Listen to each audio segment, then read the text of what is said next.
Two majestic beards on stream tonight, says Tin Street Trading Company. Indeed. I don't know about majestic. I need to shave it off tomorrow. Or at least some of it. All right. So you guys, can everybody hear us now? Everybody can hear the both of us. Code Monkey says now I can hear Grant and not Crispy.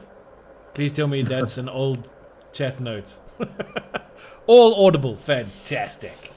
Fantastic. Okay, so just to start it off again, welcome everybody, and welcome to the legend Grant Charlton from the Nexus. Thank you so much for joining us. Right, good evening again, everybody. Hopefully they can hear me this time. Yeah, it seems that way. I was going to say it looks that way, but you can't really look to hear something. It's like that line from the Ghostbusters. My eyesight's not that good. So there was that line from the Ghostbusters movie, the original, was, listen, can you smell something? But we are here tonight with a man who has been in the, shall we say, gaming side of life for quite a long time. After stepping out of a possibly, potentially much safer life as a CA? Is that what we're saying? Much more boring life as a CA, yes. So let's... But much more lucrative, I must admit. Yes, okay, fair enough. So let's go back a little bit. Let's just take people back for a while. You studied to be a CA. Yep, served articles, studied as a CA, went into public practice as an auditor, and then got better. You became healthy. Yeah. Yes. When I mean, this is a strange thing. I mean, we were talking off air, and I was saying to you that my first experience of anything to do with you was in Pretoria, at the Brooklyn Circle with Brooklyn Books and Comics, where I found my first The Outer Limits outlet, which later there was The Outer Limits in Melville, and I'm pretty sure there was another one, but that would be up to you. But John, yes. When did you make that decision to say, listen, CA, not for me, I'm more interested in this really crazy life that doesn't guarantee jack? It was never really a decision. It was just things happened, and things happened sort of along the way, and started out in 1990 in fact before that, at Bree Street Flea Market Theatre flea market. Got out of the army, was bored stiff, had already sold stuff in the 80s to fund my student life at the market. Had a stall right outside the Yard of Ale, which was a really good place to be back in Good the spot. early 90s. And a friend bought some comics to sell at our flea market stall, because I was doing the stall because no more studies, so I had evenings free. I had Saturdays and Sundays free because I wasn't doing tutorials. I was bored stiff. So started up doing stuff at the flea market, selling hologram badges and whatever. Also realized there was a problem. Being an accountant, you deal with a bookkeeper and you deal with lots and lots of paper. You don't actually deal with people. Sure. So I thought, doing a bit of retail will be good for me. I am actually very shy. Most people don't notice that, but I am, or was. So I thought doing something like a flea market stall would be good for me. And it was. And a friend brought comics to sell. And all of a sudden, after 2 years or so, we were actually dealing in comics. And I had enough comics to actually open a shop, which a friend was going to run. And he let me down the month before we opened. But we opened, and it was literally a corner shop in Rocky Street. Yeah. Behind Crackers Deli. Didn't even have a window. I put a glass frame in the door so you could actually see into the shop. And we started selling comics there in 1992. Certain Martin Frayne and a couple of other people came along to see me about going to the first Icon in 1993. And there I met somebody that sold role-playing books. Sorry, Icon 1993. That was in Edenvale. No. Yet. It was Patterson Park, just wow. off Leuberts Avenue. Good grief. So I grabbed all of Duran from book dealers in Yeovil's D&D books, all TSR books, took them to TSR comics and everything to this, and met a whole bunch of gamers. This, of course, was pre-Magic, Yes. but But very um, very the close to the birth of close Magic. to Magic, yes. But D&D was there, and Warhammer, Yeah. all the Games Workshop Warhammer stuff. 40,000. And I met my first role players. Oh, yeah? A friend and I looked at the red box set back in the 80s, D&D box set, never played with it. But there was this whole bunch of people dressed in black, burning something, chanting Yog Yog Soggoth in the parking lot. Found out they were the Claw members from the role-playing society of the UCT that had come up and hated the Cthulhu module so much that they literally burnt it Oh, my in the gosh. parking lot. But this was my introduction to role players. I've never looked back. No, you never have. Why we? Oh, we got Tin Street Trading Company says finance sucks. I'm going to invest heavily in my cardboard crack addiction. If you invest in the right ones, I wish I'd bought up every Black Lotus I'd seen. Right? Which was only about 3, but I saw them in the 90s. Yep. I didn't have enough money to buy them then when they were like 500 Rand a piece. And now you definitely don't have enough money to buy them. Although you can get that commander and make one. You know. So I mean, but that's nutty. Correct me if I'm wrong, but I'm not sure when it happened, but there was an icon that happened in Edenvale, right across the road 7, 8 years. And I think the store was called ZB's. ZB's, yep. Yeah? That was my first introduction to this world that we exist in. I went, somebody said, you gotta come check this out. First one was 95, the last one I believe was 2000 that we ran in Edenvale. Okay. Then we moved to Sandringham. I think it must have been one of the early ones, because I remember walking in and seeing, for the first time in my life, tabletop wargaming. And I was like, what is this strange magic? You know? And then there was all these card games. I was like, what is this? What is this? I felt like what's that character? It is a Disney character in one of the Disney movies that goes around going, what's this? What's this? I can't believe my eyes. What's this? What's this? He's like, everything's new and fresh, and that's exactly how I felt. Do you ever have that feeling? You must have had that feeling, just getting into like comics and then suddenly this world expands around you. Yeah, pretty much. But yeah, I was sort of right there trying to help the world expand. Yeah. So For sure. It's been an interesting ride, I must admit. And Met some Magic, I really mean, good people. if we're talking about these years, yes, Nightmare Before Christmas, thanks, Zoe. It was Jack Skellington who got all excited about Christmas. Tin Street Trading goes, I was born in 96. She's loving the history lesson. Shush, be quiet, you. These young people of today, what do they know? Get off my lawn.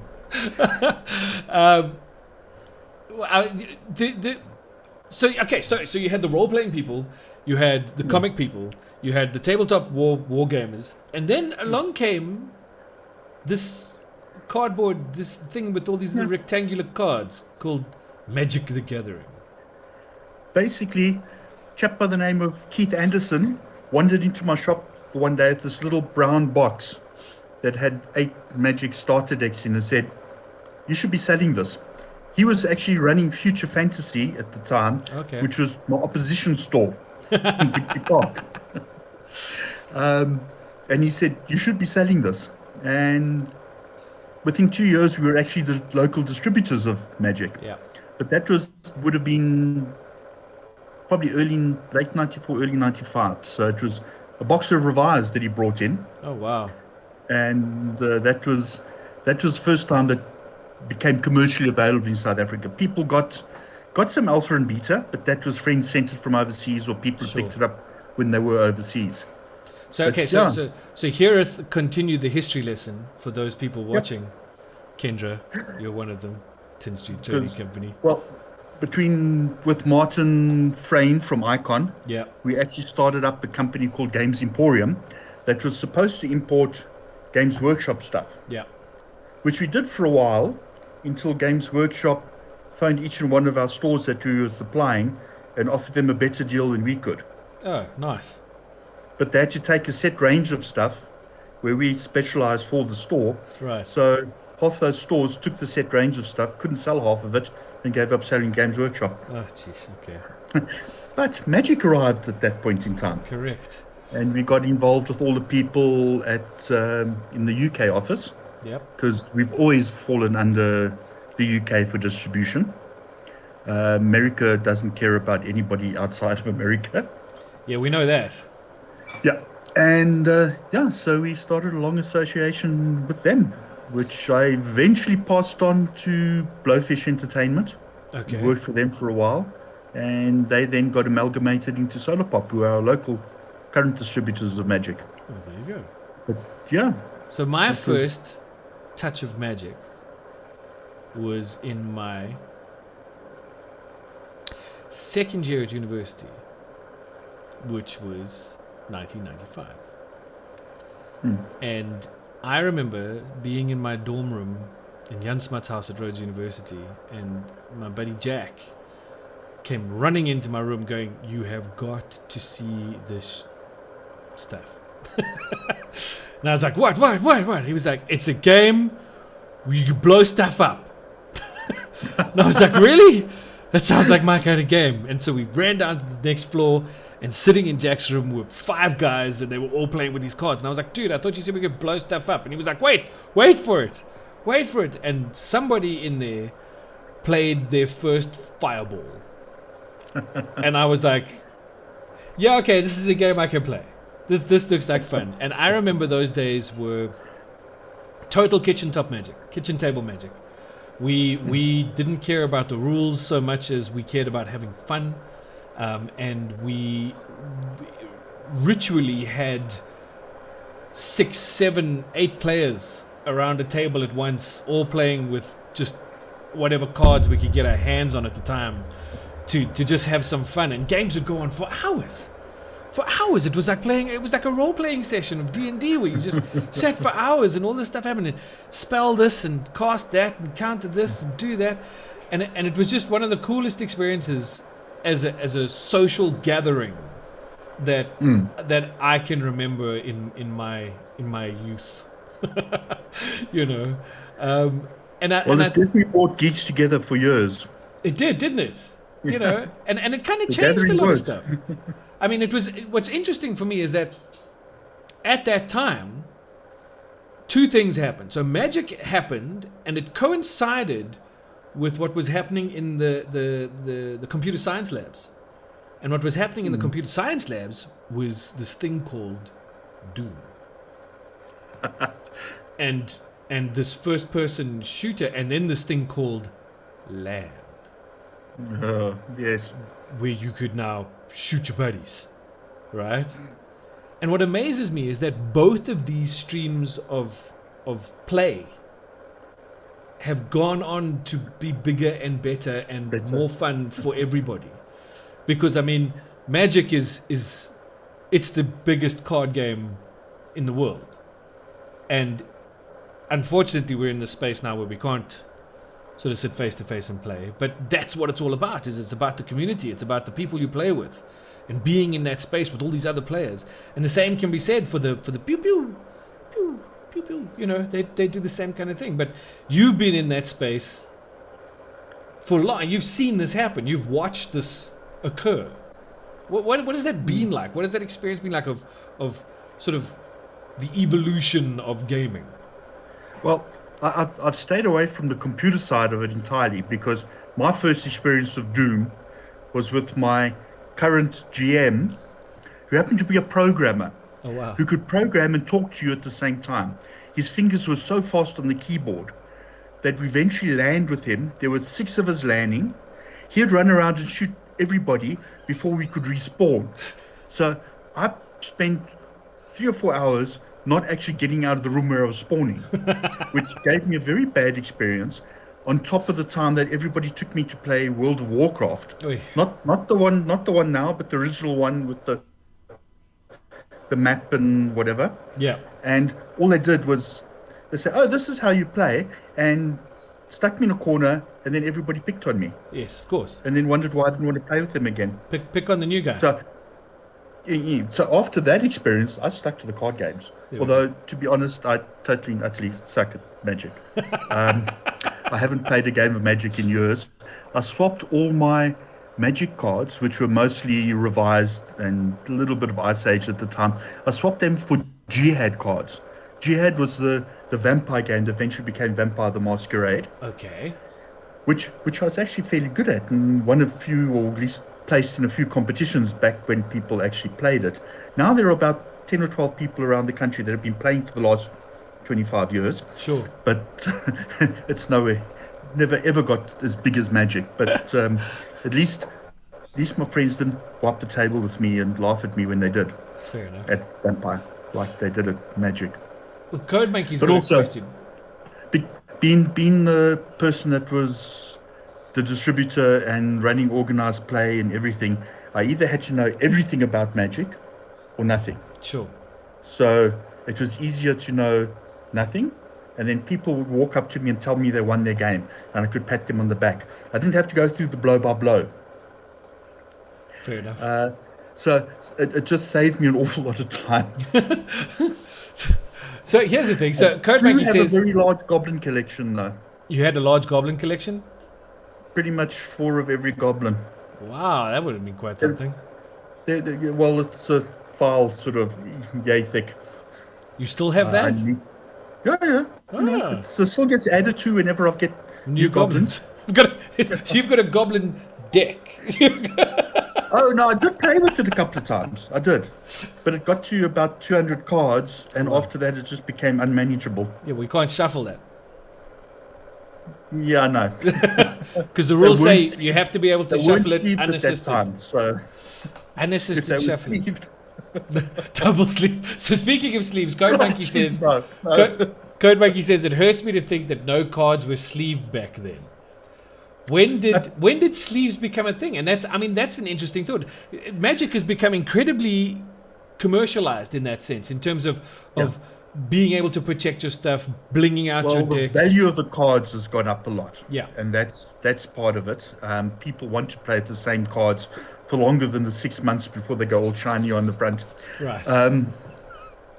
Sleeves only started really making a big impact in the 2000s. Okay.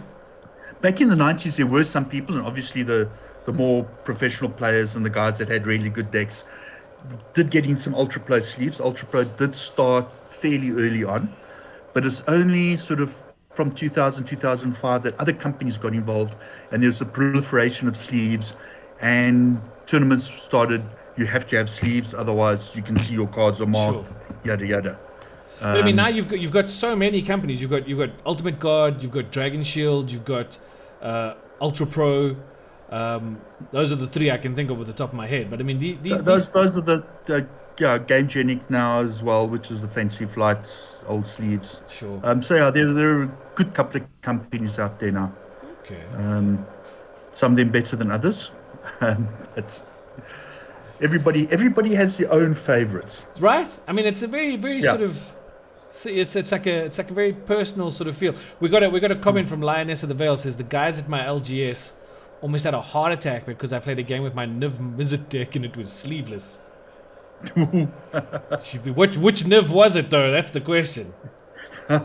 Hey, because you don't want to don't scare people. Oh, and then Kamikaze Badger saying Grant building a goblin deck and showing up on Commanders, which is our EDH Commander stream on Wednesday nights. And that's been upvoted. Okay, guys, that's probably not going to happen. Take too long to switch goblins. Yeah, no. How many? Which goblin? You need 99 cards, so you can take like half the file and just bring that. No. Half the file.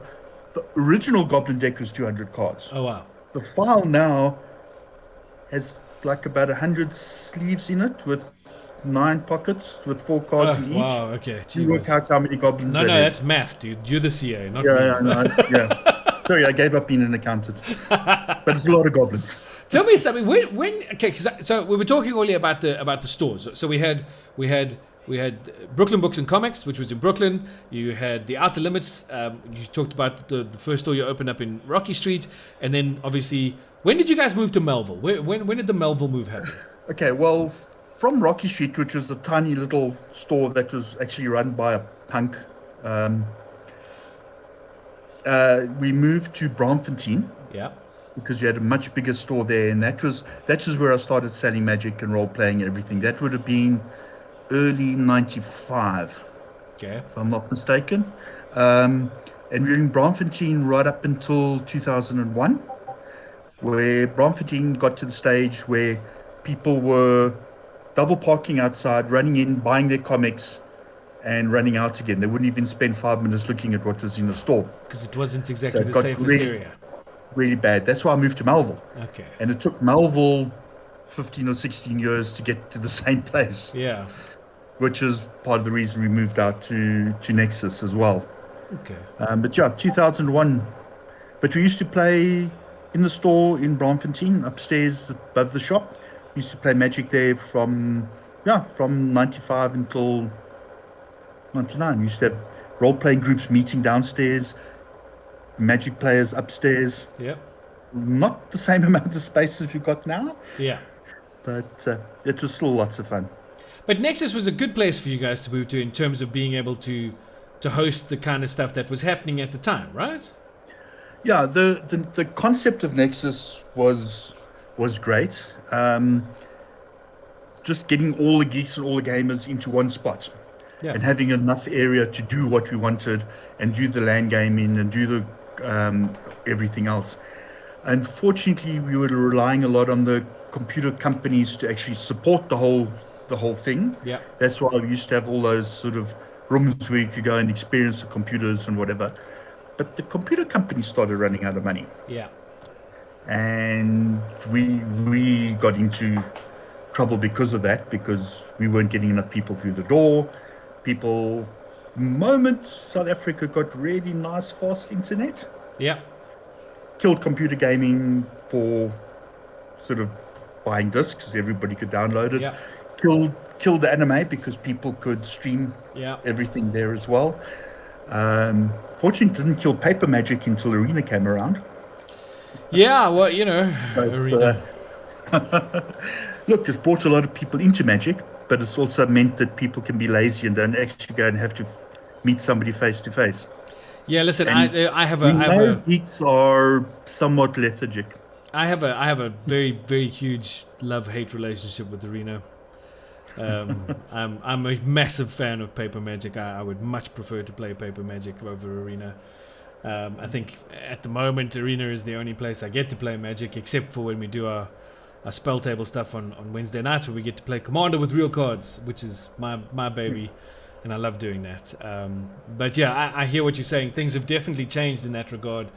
To where and when and how people are able to engage within the Yeah. community. Look, and this is totally pre-COVID. Yeah. COVID's just changed everything again. rapidly. It wasn't like it was a sort of a movement towards the kind of things you were talking about before, and then COVID happened and everything just changed overnight almost. Oh my gosh. Niv Mizzet Parun, Niv Mizzet Draco Genius, and Niv Mizzet the Firemind. That's a Niv Mizzet deck. That is. There you draw a card, shoot somebody in the face, draw another card, cause you shot somebody in the face, and then you draw a card because that happened. Just draw cards and shoot people. Bigger Clausen says, I need to see you. I'm a goblin man too. Give me 1 second. 1 second, sorry.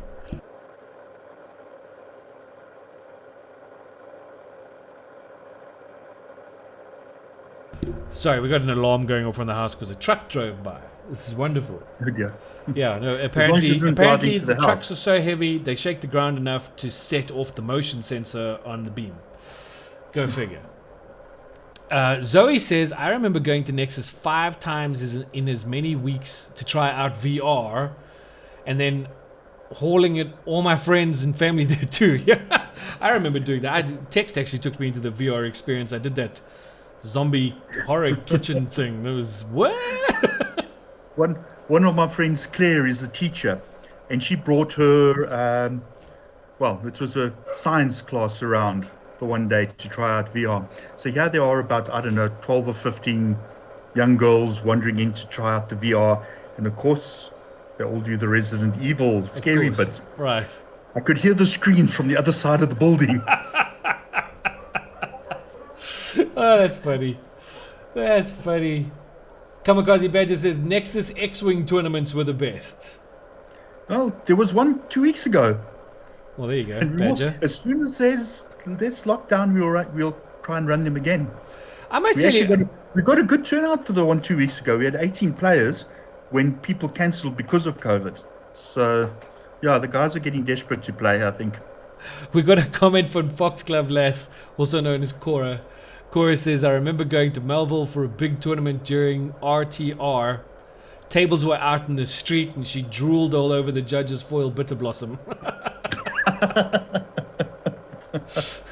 Yep, that was one of the problems why I had to leave Melville, because literally we did put tables on the sidewalk outside for some of the tournaments because we had so many people. But you also, I We mean, used to where take you over were, the Ocean Basket as well. you were on the street, you had Ocean Basket there, you were up on the you had the little terrace just outside where you could have some stuff going on. Sorry, give me a second. I got people phoning me about the alarm going off now. Hold on.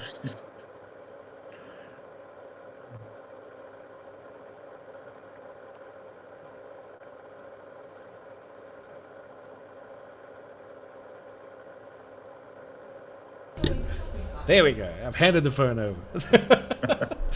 So that's all good. Tin Street says, I recently discovered X-Wing. It's so cool. That's what she says. That's what she says. You know, I just try to make the sound effects work.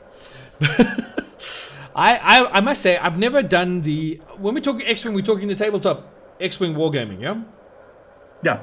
Yeah. So I've never actually Flying played ships. it. I've never done the war game tabletop stuff. I think I will have to try, and I think I will have to try either in X-Wing or in Warhammer, because that would be where I would be interested.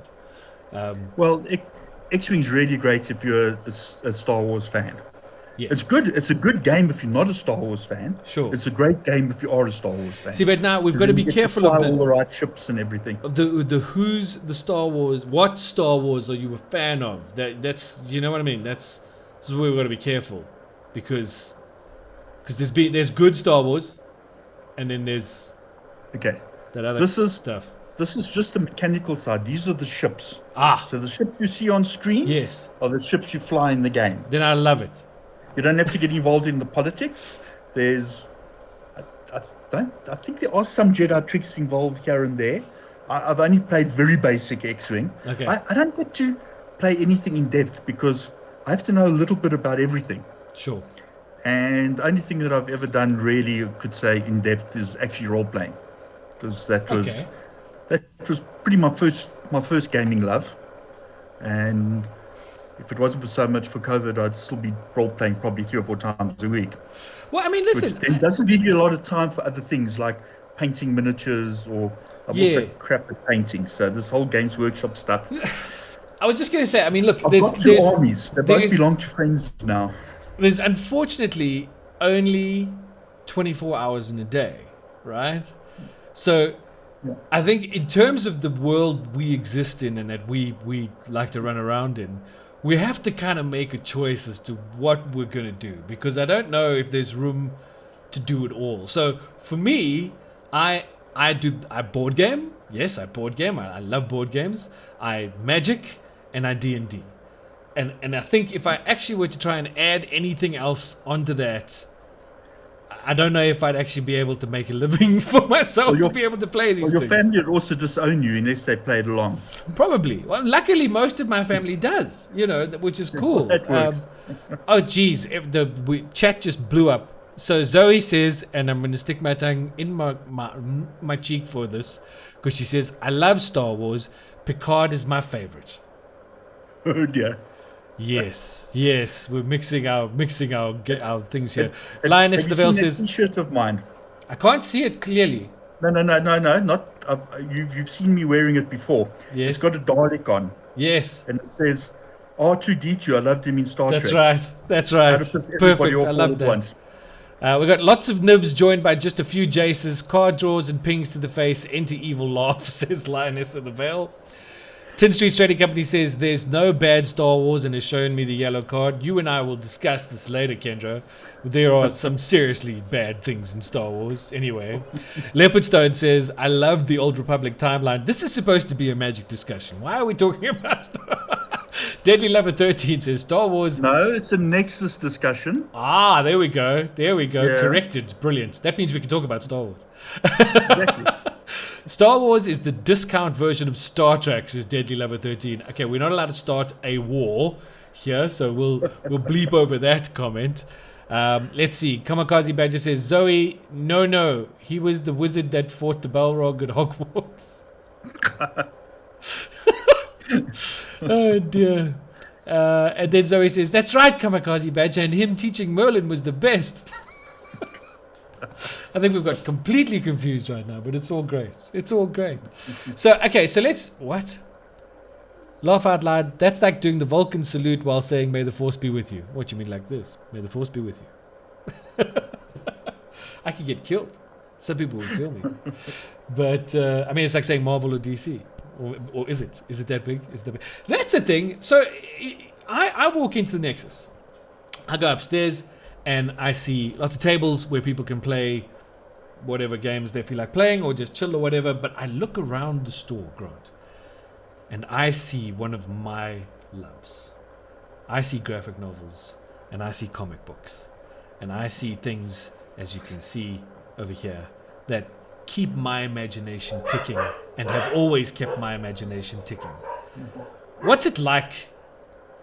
I mean, did you ever have you found that you've become kind of immune to the magic of comic books or to the things that you sell over the years? Or is it still something that every now and then there's a book that comes in or a thing that happens that, you know, tickles your fancy and you're kind of like, hey, that's still cool? You never quite become immune. Yeah. Look, it does, like anything that you do for long enough, it does actually become a job. Yeah. And it is a job. It's not fun all the time. There's a lot of work behind it. There's a lot of sort of stress and terror trying to pay the rent and the salaries and whatever all else. And but still, opening a box of comics that's just arrived from Diamond or whatever, Yeah. and smelling the paper, it's still great. Unfortunately, most of the comics that I really loved and collected were the DC Vertigo line. Yeah, which man. they pretty much killed at the moment. They're sort of trying to resurrect it in the whole Black series, I think. But yeah, so I lost a little bit of heart in that. Also, I mean, Sandman ended. Yeah, let's not talk about that. I'm missing one comic from my entire Sandman Oh, collection. wow. That's amazing. You and my brother I should am a- talk. Big Neil Gaiman fan. Yeah, absolutely. Anybody out always there who's was- not a Neil Gaiman fan, you should just stop now and go read everything from Neil Gaiman. Yeah. I've been following him from not quite day one, Yeah. but very close to. Yeah, no, his work. I don't know if you know this, and for those of you out there in chat, you might want to check this out. I don't know if you like audiobooks or anything like that, but if you get the Audible app, Audible have just done the most amazing audio production of the first, what is it? I think first 16 issues of The Sandman. So it covers Preludes and Nocturnes, The Doll's House, and 2 after The Doll's House. And it stars James McAvoy as the voice of Dream. It's narrated by Neil Gaiman. It is absolutely amazing. It's something you really should listen to. Which, yeah, it just blew my mind. But I want to show people something that you organized for me. This is I want to show you people how cool this man is, okay? Hold on. So, we're going to talk a little bit about Icon and your involvement in Icon in a little while. But Icon has recently moved into different places and done some different things. And one of the last places where Icon was, that I remember going to, was at Caesar's, what's it called? Emperor's Palace. Emperor's Palace. Yeah. Emperor's Palace. And at Emperor's Palace, you got a guy out here whose career I'd followed for a very long time because I'm a big fan of his writing. And you managed to organize for me that I got to sit down with Ron Mars. And I didn't just get to sit down with Ron Mars. I got Ron Mars to say for me, signed in gold on my copy of Batman Aliens. which is just freaking amazing for me. Okay, it's like a big deal for me. He's actually such a great guy. He's such a cool dude. He's such a cool dude. Do you know that we've still got that interview and we haven't actually edited it? Really? We've got that whole interview we did with him there on the podium. And we haven't actually edited that, but we're gonna sort that out soon. But Grant, in terms of your involvement with Icon, we were talking a little bit about Icon earlier and about how it started and all the gaming festival itself and that kind of thing. When did you become actively involved in doing stuff with Icon? Well, Icon 1, I went there as a retailer and sold stuff and sort of saw the whole community and thought, wow, these are actually cool people and interesting people, and I'd like to get more involved. The next year they called on me again, said, oh, do you want to come along? And so we went off to a place actually just a couple of kilometers away from where I stay in Westdean. I think it's Jan Hofmeyer Rec Center. And started a stall there, and that year I actually helped out at what was called the Saga stall, the South African Gamers Association, which was the group that actually started Icon. And I started helping out to the admin and did bits and pieces then. But then for Icon 3, people pitched up to try and help out and whatever, and there was a massive influx onto the Icon committee, and I came onto the committee and started helping out in Icon 2. And yeah, from then on, yeah, I've been involved every year. The original people that started Icon, I think there's only one of them left in the country at the moment. They've all disappeared off to various ends of the earth. There's a couple that are in Australia. Martin, that I've mentioned his name before, he's in the UK. Lindsay, his girlfriend at the time, is still in South Africa. Her family and everything is still here. But there was just a group of gamers that decided to start a convention and did a good job of it. Yeah. And it just grew and grew and grew. We got support from various parts of the community. Electronic Arts used to support us very heavily early on, until they also had their fingers cut for budget reasons and everything. And we went to Edenvale. We eventually outgrew Edenvale. We had to keep on putting tents into the lawn, on the lawns and everything there. Sandringham was slightly bigger. And yeah, in 2016, my partner in Icon now, Les Allen, came on board. He had the vision and the money to try and get us to a bigger venue. Unfortunately, we got on and started doing everything, and I think Comic-Con saw what was happening and thought, ooh, if people can rent out Gallagher, why aren't we renting out Gallagher? And they have just a little bit bigger budget than us. A little bit more money than you, yeah. A little bit money than us. Well, I mean, there's a question from Code Monkey, which I'm not sure if we can even guess at an answer yet, but I mean, maybe you can. It says, when do you think there'll be another Icon? Do you think there'll be another Icon? If we get out of COVID, there will be another Icon. We probably won't go as large because we can't compete with Comic-Con. Sure. We bring in guests because they want to come out to South Africa, but it still costs us for those guests. Sure. But we can't bring in the really big names because we don't have millions. I don't know what you're talking about. You can't bring in the really big names. 2 years in a row, you brought out names that rocked my world. And I mean, we're bringing out really good people. We know that. You know, I mean, you bring out Ron Mars. The year before, you brought out freaking... Of course, now the name escapes me. Silverthorn, Magician, Remedy Feist, man. I mean, what the hell? Raymond's come out twice, and he wants to come out again. Yeah, but I mean, these are people that people are supposed to be going all gaga over. These are the guys who built the foundation of what we enjoy. Yes. Sorry? Unfortunately, they're not the TV stars and the movie stars that bring your thousands of feet through the door. See, but this is for me. They have a very good fan base. It's kind of where, for me, and don't get me wrong, because we've got the big Friends of Comic-Con thing on our logo now. So I'm a huge fan of Comic-Con. I think Comic-Con's amazing. But I also think that Icon is amazing because it's different. It's not the same kind of vibe as Comic-Con. Comic-Con brings a certain sort of, well, what's the word I'm looking for? It's like commercial? Commercial side. Absolutely. It's very commercial. And that's great because you get to see or talk to, or the Anthony Mackies and the whoever's, and you know. So I got to meet William Shatner. What the hell? I met William Shatner. I got my picture taken with William Shatner, and that was cool, you know. But at Icon, I got to sit and talk with one of my favorite comic book writers. You know what I mean? Yeah. I got to sit and talk with one of the authors who shaped my imagination. And he's an incredible man. I hope I'm a quarter as sharp as he is at his age. This is true. Yeah. But I mean, you know, these so what? Leopardstone says, what about bringing Eddie Granov in regards to comics? Personally, I don't know the name. Who? Yeah, okay. There's a lot of stuff going on here about Star Wars, and somebody... Oh my gosh, it was Zoe. Okay, Zoe, you and I are going to have a chat, because nobody says anything bad about Empire when I'm around. We don't do that. Okay, so apparently Granov writes... is an artist for Avengers. Okay, cool. Well, we will check it out. We luckily have some of our own amazing artists. I mean, we've got, you know, my memory is just failing me tonight because I could see his face, and we played Spider-Man together at the Nexus. Sean Isaacs? Yes, there we go. You know, we got all these local guys that come to Icon as well. And what's cool about them is that because the world has changed the way it has and everything's become so interconnected, you've got local guys who are working with these international stars.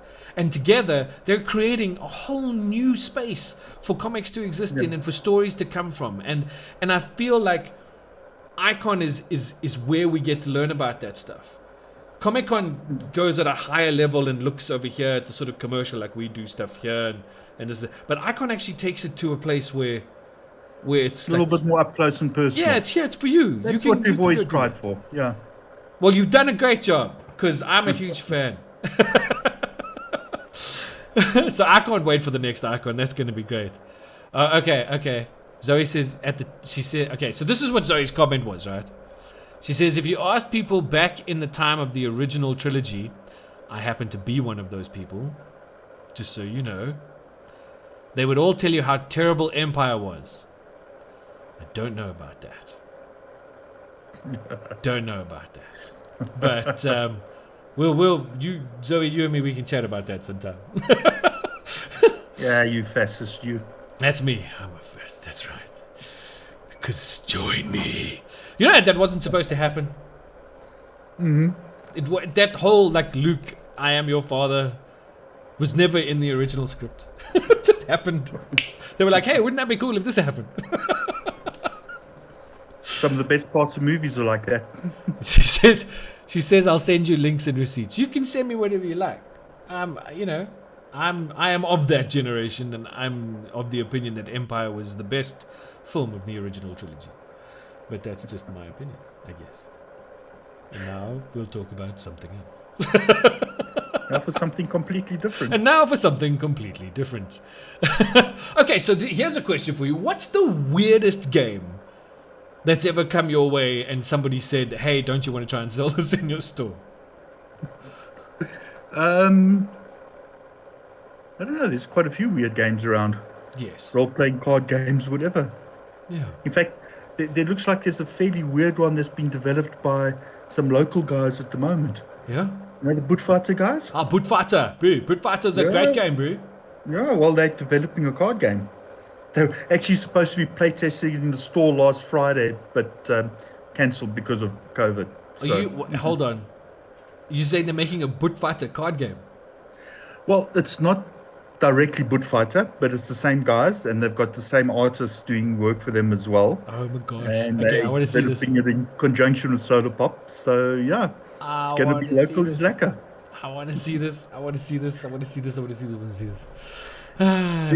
There's a post on the Nexus event page. I shared a thing about it. Okay. So there's a bit of a blurb about it. If you guys are interested, if anybody out there doesn't know anything about Bootfighter, you need to check out Bootfighter, because Bootfighter is one of the funniest games I've seen in a long time, hey Thomas? It's a kiff game, eh? You gotta check it out. It's smaak het stukkend. You got to check it out. And if these acts are making a card game, it's going to be a laugh. It's going to be funny. You're going to chill. You can laugh, and you could enjoy it. I hope nobody heard that and beats me up later. I need to go to Blackburn. Hey? Only if you go to Blackburn. Only if I go to Blackburn. Well, I don't have internet there, so I'm okay. Kamikaze Badger says, seeing the wargaming tables at Icon introduced me to a whole other type of gaming. Ended up collecting every single X-Wing First Edition expansion, some in multiples, because of it. Well done, we infected people. That's the whole point. Yeah, but this is the thing. Okay, so if you were to take a step back and look at the community in which you have become such a part, we're all like crazy. First of all, we're all OCD, right? Because Magic players can't. The cards must turn the right way. They must be in the right place on the battle. If they're not, there's a problem. The wargaming guys don't move it further than here. I know that I've got a ruler. It's got to go here. Don't move it, because if you do, I'll freak. I'll lose my shit, man. You know. And the comic guy's looking and seeing how. Right? Is it straight? The comic's straight, whatever, and making sure it's in the place. Yeah. You got to close the plate, and then you got to check the spine. I got to check the spine. Yeah. Is there any scratchy, marky? No. Yeah. Oh no, it's just dust. It's okay. You know? We're all nuts, aren't we? That's why I like him. I mean, wouldn't be fun otherwise. This is true. But we're a good kind of nuts, aren't we? Oh, totally. Yeah? Yeah. Okay, hold on. There's very few people in this world that aren't crazy in some way or another. At least our crazy is not the kind of crazy that causes too many problems. It's a good crazy, and it's the the community crazy where you can get to share it with like-minded people. Badger says it's all fun and games until the wargaming lasers come out. Pew pew! Pew pew! Oh, no, you don't understand. Some of the wargamers actually have lasers, tape measures in that for their games. So you can actually get a proper accurate reading, and they use lasers for that. I haven't seen everybody doing it, but I have seen the. I'm just not sure how to react to that. I mean, I know I'm pulling funny faces just because I honestly am not sure how to. Although, having said that, I mean, I recently supported a Kickstarter for something called Mythic Frames, which is an inner sleeve for your Magic card that decorates your card for you in a particular style that you like. So now, not only do you have an inner sleeve for your sleeved Magic card, you're making it prettier as well, you know.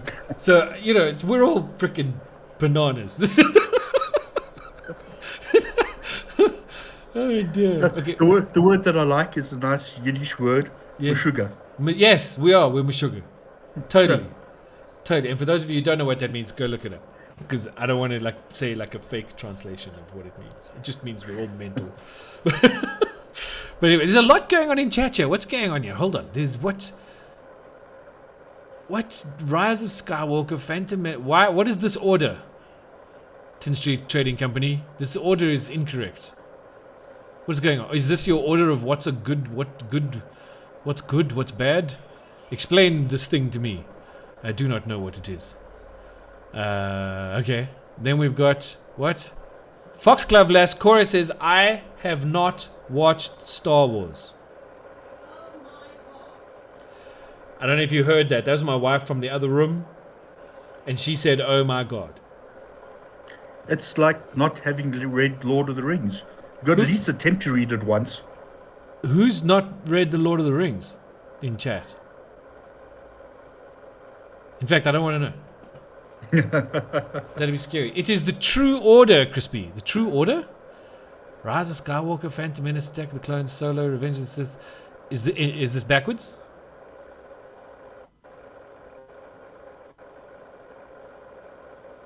You had to try it 3 times, but... Good. Well, at least you read The Lord of the Rings. That's okay. I'll forgive you that one. That's fine. Deadly Lover says, I haven't, but I watched the movies. That doesn't count unless you've watched the extended editions. Then we'll give you a buy. you can have a pass on that. You're busy with the Silmarillion at the moment. Silmarillion was the first book I ever read. Ouch. I was 7. That hurts. I was 7. I read the There are Silmarillion. worse ones. Some of the books of Lost Tales are a lot. Book of Lost Tales Heavier can go. going. For me, it was the anon. I was like, this is a word I can read. Begat and anon. Those were words. What else have we got here? Worst to best movie list. Okay, so here we go. This is the worst to best Star Wars movie list according to Tin Street Trading Company. Rise of Skywalker, Phantom Menace, Attack of the Clones, Solo, Revenge of the Sith, Rogue One, what? Return of the Jedi, what? Force Awakens, Empire Strikes Back, The Last Jedi, New Hope. You're mental. Sorry. You're totally mental. We'll have a Star Wars discussion. We will during our EDH sessions or whatever. But no, I disagree 100% with that list. Anyway, moving on. Tom Bombadil isn't in the movies. Thank God. I mean, just no, you don't need it. It's like Tom Bombadil is like Lord of the Rings is Jar Jar Binks. Which is just bad. Tin Street's looking for a fight. She keeps saying, "Fight me, Crispy."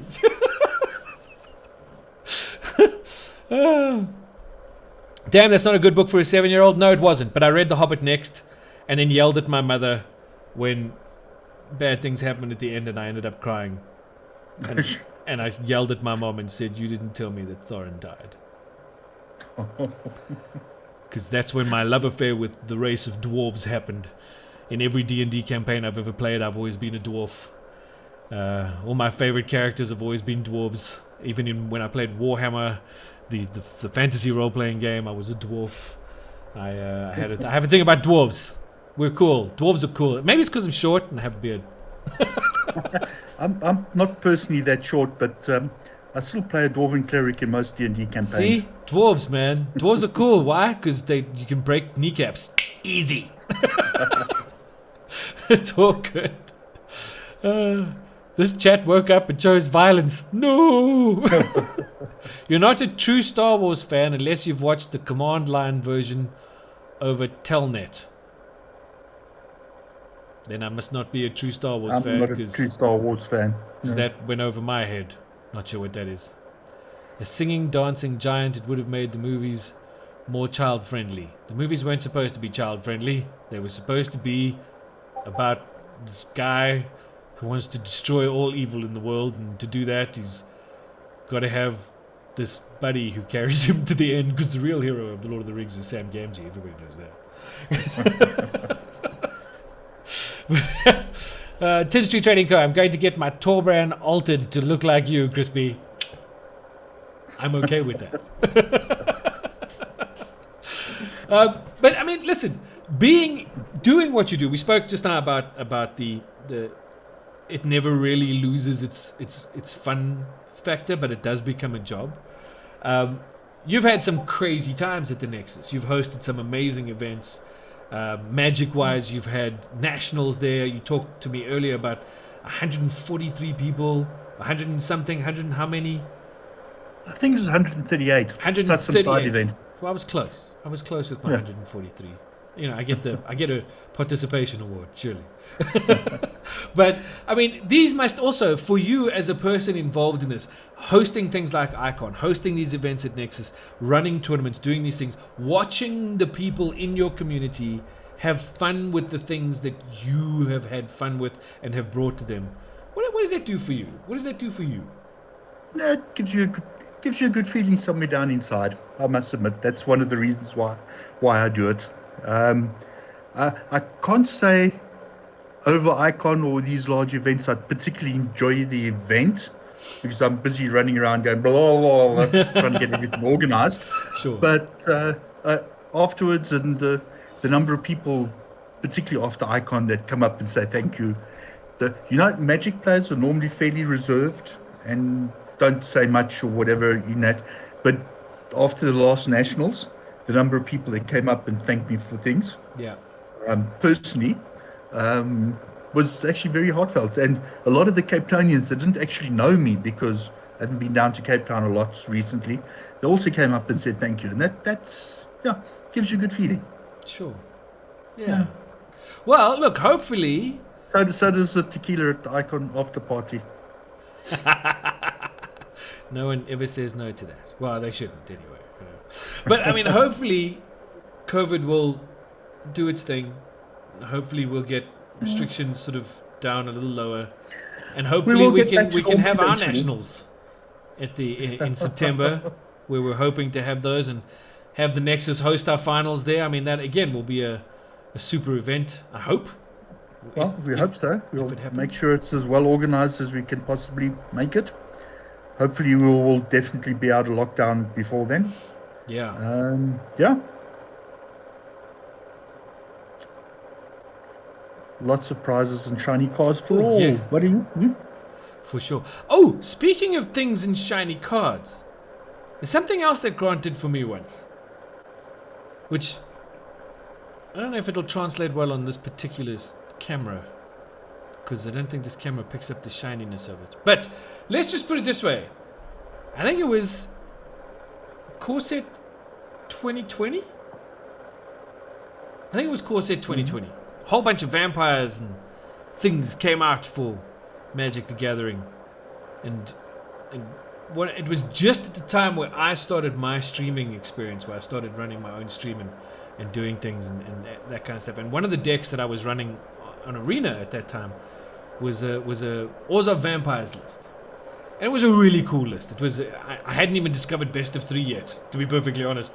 I was playing Best of 1 stuff. And I was having so much fun with these vampires. And I remember I was chatting to Grant the one day, and we were talking about this list, and I was talking about how I really wanted to build this deck in paper, but I didn't have these cards, and I was looking for Sorin, the Bloodlord, Planeswalker card. And they just weren't anywhere. You just couldn't get them. Nobody had them. And so I was extremely upset and blah, blah, blah, blah, blah. And about a week or so after that, I walked into the Nexus and I was doing something. Can't remember, probably spending too much money. But doing what I do. And as I was walking out, Grant came up to me and said, listen, I have something for you. And I said, really? What was this? And he handed me, and at that time, you must understand the value of this card. He handed me in a little clear sleeve a date-stamped pre-release Sorin the Bloodlord 3-drop Planeswalker card foil. And he said, this is for you. And you could, I mean, if you look at him now, he's about to laugh because I almost burst into tears. I was like, you did lose your shit a bit. Yeah, no, I mean, at that time the card was worth about $500. You know, and I was like, that's a hell of a thing to just give to somebody. You know. Well, part of the reason for that was, well, what you're still doing. You're doing stuff for Magic. You do try. And if people do things for the Magic community, I try and support them as much as I can, because that's what I've been doing for how many years now? Easy. 95. Yeah, 26 years at least. 26 years. 27. Yeah.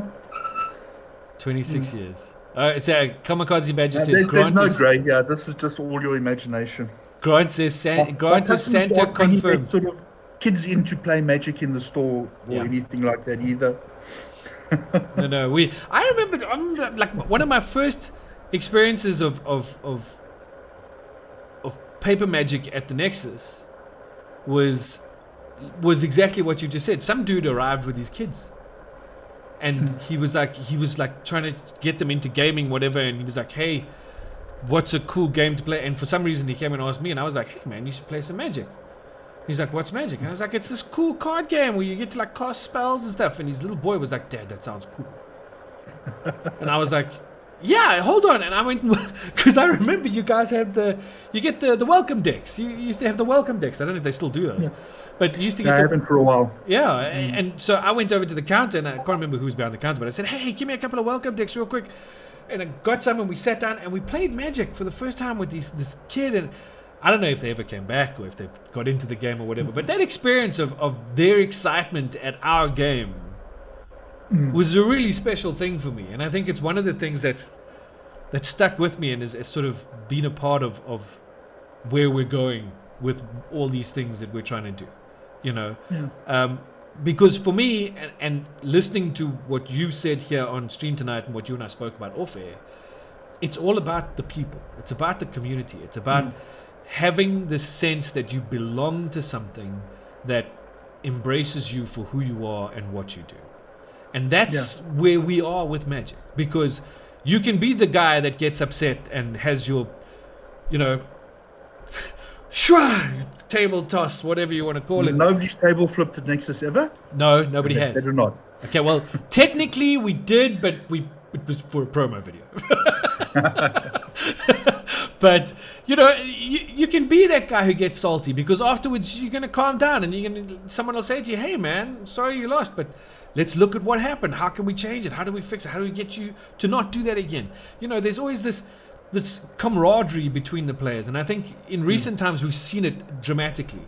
I know that within the NTGA group on WhatsApp, there are guys out there. I mean, when we were talking about this National Paper Series, and a lot of guys who haven't played paper, have only played digital, saying they'd love to play paper, but they don't have decks. And the amount and the number of people in the groups that just come straight up and say, I've got decks. What do you feel like playing? You can borrow my cards. You know, it's just an amazing thing to be a part of. Yeah. And I think a lot of that has to do with the places where we've played Magic. And I think one of those places has always been, for me, the Nexus. The Nexus holds a very special place for me because it's where I got back into Magic. You know, I left Magic alone for a very long time.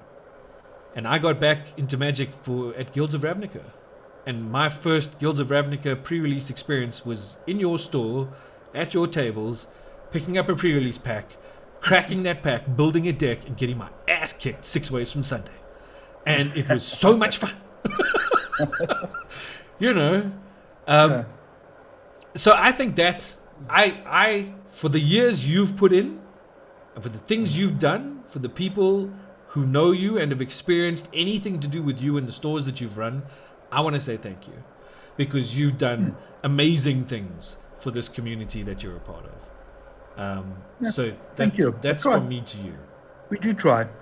It's a great community. You know, I went to school, well, in the south of Joburg, where sort of I had a brain cell, the rest of the standard shared one. Being the nerd and the geek wasn't easy. Yeah. And there were very few of us around, to be honest. So the fact that whole sort of geekdom has blossomed is great. And that's why I've grown that community, sort of, let all of those repressed geeks out of their closets and become the mainstream now, actually. Yep. And Hold on, what do we got, Doug? We've got things happening here.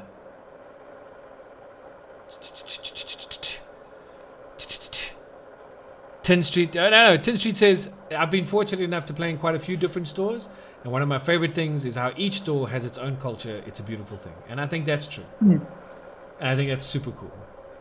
You know? So, yeah, I mean, I'm glad that we're all part of this thing, and I'm glad that as a community, we're able to say, one day COVID will be over. And then we'll get to play again with each other in person. And until then, we're not going to give up on any of this stuff. We're still going to keep going and do the best we can to keep it going wherever we can. And, you know, I started playing, oh my gosh. Bigger Clausen says, I started playing at First Mondial Scout Hall in 95, 96. So we're not the only old people in this game. Oh, that's cool. What is going on? Sam is to Frodo is what Nissa is to Chandra. Super in love, but people pretend not. I'll give you that. I'll give you that. So we've had an interesting chat. I mean, we've gone from board games to war games to Star Wars to Lord of the Rings to, you know, card games. It's been fun. We've had comics thrown in there in the middle. What's the coolest comic you've ever sold? The coolest comic. Yeah. How can you say that? It's Okay. like asking like somebody that's really into their music, what's their favorite song, Who's your favorite band? or who your favorite. It's one of those things that changes from day to day. Right. Really. I can tell you the most expensive comic I've ever sold. Okay, tell me that. What's the most expensive And comic that you was sold? Batman 31 with the Joker cover. It was all like a wow. pink cover. And at the time, I sold it for about 18,000 Rand, Jeez. and this was probably 15, longer, probably about 18 years ago. That's It's crazy. probably worth an awful lot more by now. It wasn't in the greatest condition, but that was one that stands out. But yeah, there's been a lot of great comics that have moved in and out of my store along the way. Great artists, great writers. For me, I look at events in comic storylines, and I always think about. I mean, I know like Jean Grey has like died and come back like 14,000 times and stuff like that, but there always been like moments like where certain characters have had certain. Is this where I say I'm not an X-Men fan? No, that's okay. I'm not a huge Okay, 'cause X-Men fan. I'm not into spandex. That's in the other room. Although, can you see that? Oh wow. It's not the original cover, but that's a recreation of one of the original covers. Yeah, I can This say happens to be flashback. sitting That's a behind me. flashback. Flashback. That's okay. I can go pull some out of I got next door here. I got my boxes next door. We can compare. I'm sure you'll win. But we can compare. So for me, I look at things like one of my goals was always to get the books that meant something, not just to me, but to the comic world. Like things that hit hard and said something different. So in my collection and things that I've always sort of worked towards, I've got Watchmen. I've got Alan Moore's Watchmen. Had to have Watchmen simply because it's one of the greatest books ever written, comic or otherwise. I've got I have the original Prestige format issues that it came out in. the extra 12 single issues. issues. That's amazing, dude. That's amazing. And V for Vendetta. I got the trade paperback V for Vendetta. That's that's cool. I've got Civil War, the original Civil War from Marvel, which I thought was an outstanding piece of work for what it did. It was one of their better crossovers. Yeah, and then Kingdom Come from DC also. Alex Ross's artwork is. Yeah, no, for sure. Yeah. For sure. And hey, I don't know if you've noticed. Okay, so here's the thing. Let's quickly jump back to the movie. Yes, Watchmen is so cool. Let's quickly jump back to the movie discussion. So DC's superhero movies are really crap, in my opinion. I'm not a huge fan. I like the Batman movies up to a point with Christian Bale doing his thing. Those were cool. But these Superman, Batman, Justice League, blah, puke nonsense. What they are really good at, though, is animated films. Have you seen The Long Halloween? I've got it. I just come watched out. part one. It's amazing. I mean, I love the book. I've got the book. The graphic was amazing as well. Yeah.